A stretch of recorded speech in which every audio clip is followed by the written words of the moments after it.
Hi friends, കക്കാറച്ചി റോസ്റ്റിൻ്റെ recipe ആയിട്ടാണ് ഞാനിന്ന് വന്നിരിക്കുന്നത്. ആദ്യം നമുക്ക് കക്കാറച്ചി ഒന്ന് ക്ലീൻ ചെയ്യാം. ഇതിൻ്റെ ഉള്ളിൽ ആ പച്ച കളറിൽ അഴുക്ക് നമുക്കൊന്ന് മുക്കിക്കളഞ്ഞിട്ട് വേണം ഇത് നല്ല രീതിയിലൊന്ന് കഴുകിയെടുക്കാൻ. പുറത്താണെ നല്ല മഴയാണ്. അപ്പം ഞാനിത് വൃത്തിയായി കഴുകിയൊക്കെ എടുത്തിട്ടുണ്ട്. നമുക്കിതൊന്ന് ഉപ്പിട്ടിട്ട് നല്ലപോലെ ഒന്ന് വേവിക്കാം.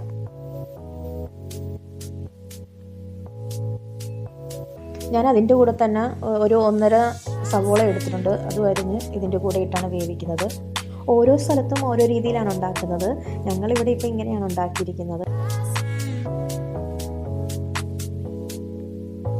ഒരു 3 പച്ചമുളകും അരിഞ്ഞിട്ട് ഇഞ്ചി വെളുത്തുള്ളി ചതച്ചതും കൂടി ഞാൻ ഇതിൻ്റെ കൂട്ടത്തിൽ ചേർക്കുന്നുണ്ട്.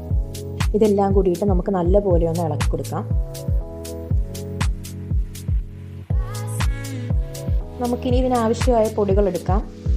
ഒരു സ്പൂൺ മഞ്ഞൾപ്പൊടി എടുത്ത് ഞാൻ പിന്നെ ഒരു ചെറിയൊരു 1/2 സ്പൂൺ പെരുംജീരകപ്പൊടി, 2 സ്പൂൺ മുളക് പൊടി, 1.5 സ്പൂൺ മല്ലിപ്പൊടിയും എടുത്ത് കേട്ടോ.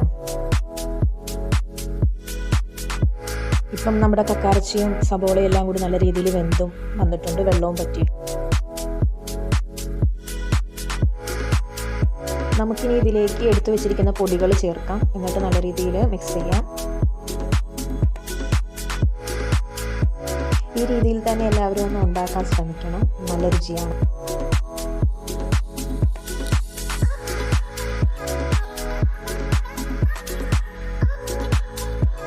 നല്ല രീതിയിൽ മസാലയൊക്കെ പിടിച്ചിട്ടുണ്ട്. നമുക്ക് കുറച്ച് നേരം ഇത് മൂടി വെക്കാം. ഞാനിതിനകത്ത് കുറച്ച് വെളിച്ചെണ്ണ ഒഴിക്കുന്നുണ്ട്. എന്നിട്ട് നല്ല രീതിയിൽ ഒന്ന് ഇളക്കി കൊടുക്കാം.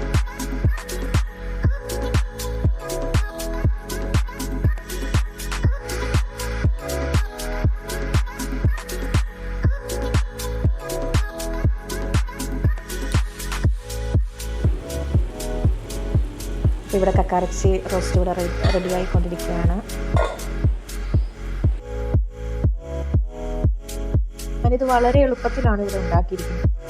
അപ്പോൾ ഇത്രയേ ഉള്ളൂ വീഡിയോ. അപ്പോൾ എല്ലാവരും എൻ്റെ വീഡിയോ സബ്സ്ക്രൈബ് ചെയ്യണം, ലൈക്ക് ചെയ്യണം, ഷെയർ ചെയ്യണം, കമൻറ്റും തരണം. Thank you.